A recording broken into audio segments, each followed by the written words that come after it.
Why is so relevant the investment of Tesla in Nuevo León? Well, this is a very important question because we need to understand how the global economy is working right now. As you could notice, since maybe 5 years ago, the relationship between the United States and China are not the best. And the reason is very simple. China used to have a system that each period they had the opportunity to renovate the presidential system. They have the opportunity to have one re-election process and then continue with another leadership. But since the current president took the power, not anymore. It means China is more close than ever. This is a big risk, not just for the United States, but for the global system. We are not just talking about economics, but also talking about how the different situation of the power balance is working right now. This is a big threat, not just for China, but for its own citizens. So, what is the impact of this kind of problem? First of all, the supply chain had been affected, not just because of the political situation in China, but also because what happened with the pandemic that we just had.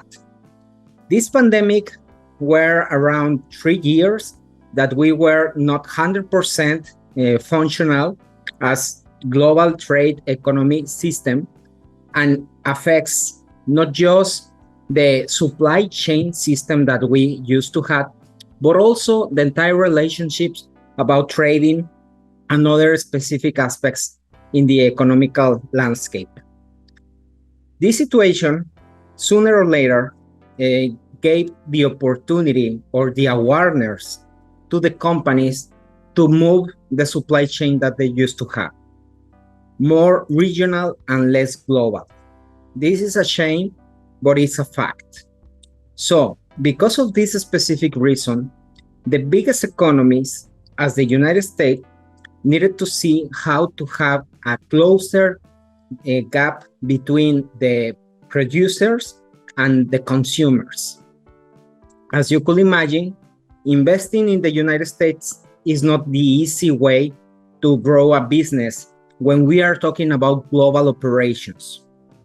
But the United States has a specific partner that has lower wage than China and is so close in comparison with any other country. We are talking about Mexico.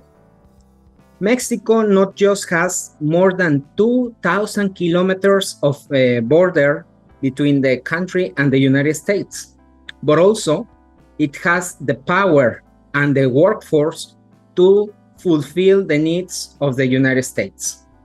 Nowadays, not just companies from Europe or other countries from Asia are establishing operations in Monterrey, in Mexico City, in Tijuana, Querétaro, Guadalajara, or any other city in the country, but Chinese companies too. We are looking at a big amount of investing from companies that has headquarters in China and establishing operations in Mexico. The main reason is because they don't have certainty about how the operations are going to happen in the future, because all the political mess that China is living. But also, there is another big threat that we have in Asia Pacific. As you could imagine, with the Ukraine invasion from Russia, nowadays, all the eyes are focused in Taiwan. Taiwan is a small island, but very strategic. At the end of the day, most of the semiconductors had been produced in Taiwan by Taiwanese companies, but other companies that are establishing there. So you could imagine how this situation could be a big potential risk, not just, again, for the United States, but for the entire Western system. So What we are looking at this moment is the second version of the Cold War, but this time is even more complex because we have China, we have Russia, and in the other side, we have countries as Japan, South Korea, Vietnam, and even Singapore, Indonesia, and other Asian Pacific countries. And for sure, Western Hemisphere. So, economy used to rule, especially after the end of Cold War. But who knows what's going to happen? And that's why the companies are taking, I will say, prevention about what kind of problems could happen in the future. In this specific situation, we have a kind of effect that had been called nearshoring. When we are talking about nearshoring, is something as simple to short the time and the logistics to have your production and your consumption. And that's why Mexico is one of the most favorable countries for this kind of investment. There are other authors that used to mention Brazil or other countries, but honestly, it's not the best bet because Brazil has a lot of turmoils, politically talking, and is not with the same trade agreements as, for example, Mexico with the United States. Thankfully, with the new NAFTA that was called United States, Canada, Mexico Free Trade Agreement. This one is much more powerful than the previous NAFTA because it's not just restricting production from outside these three countries, but also incentivizing the investment in each of these three countries. There are some political battles at this moment, talking about agriculture, specific products, but at the end of the day, most of the trade had been established in a good way, and companies are taking advantage of it. So, at the end of the day, why Tesla investment is very important in Mexico? One reason, they are understanding that the most important challenge is going to be how to fulfill the new demand, not just from the US, but Europe, Latin America, and other markets, not just China. And that's why the gigafactory that is going to be assembled and going to be start to produce Tesla cars in Mexico is going to be one of the landmarks and the most important point of reference of this new economy. We are going to see more investments like this, but at the same time, we need to understand that nowadays, with the technology that we have right now, and all the different applications, platforms, and the different systems that provide us the opportunity to have a full network of different companies operating together, we are going to see how this specific factory is going to be connected with the gigafactory that is in Austin, Texas.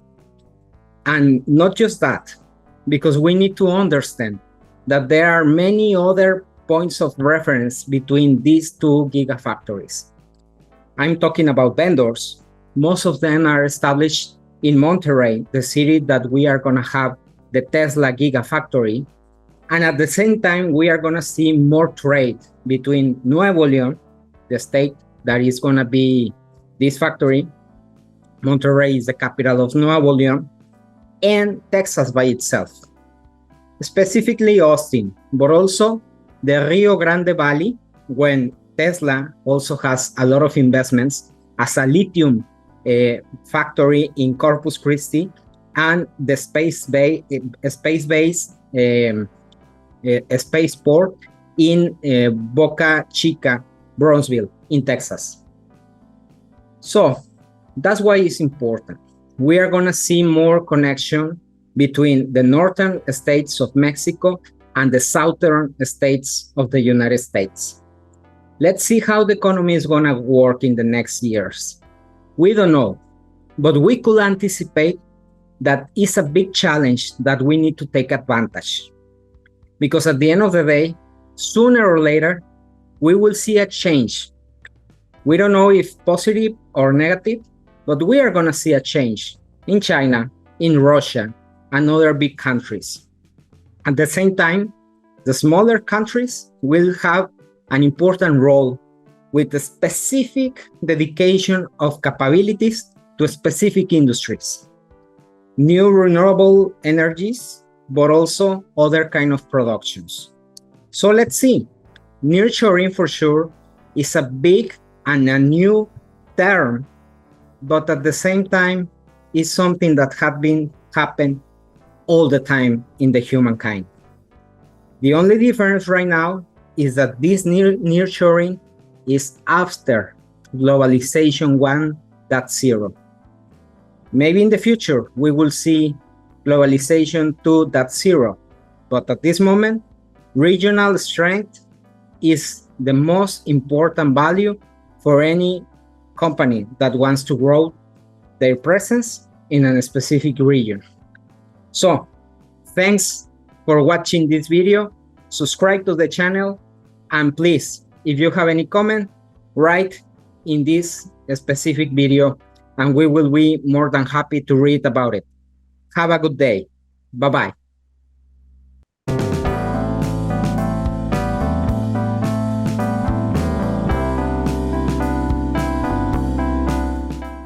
Give us a like about this video and subscribe to the channel. Thanks again and see you soon.